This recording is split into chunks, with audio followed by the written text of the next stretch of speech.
garatu dugun proiektua, denboraldi guzti honetan, ikusi ditugu alde batetik gure gorputza lantzeko eta gero eta aberatsagoa izateko, zelako erramintak erabili ditzazkegun, eta gero bestalde, konposizio aldera edo sorkuntza alderari begira, ze gauza hartu ditzazkegun kontuan.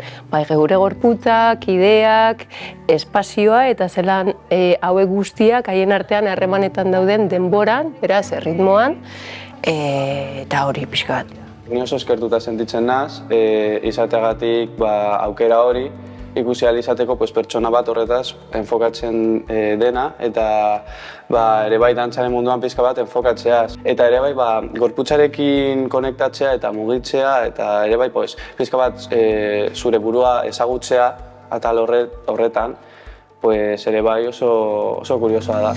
Gehien gustatu zaidana da, denok lotzarik gabe edo jartzen ginenean mugitzen espaziotik eta gauza ezberdinak egiten eta ez dagoela prejuiziorik eta.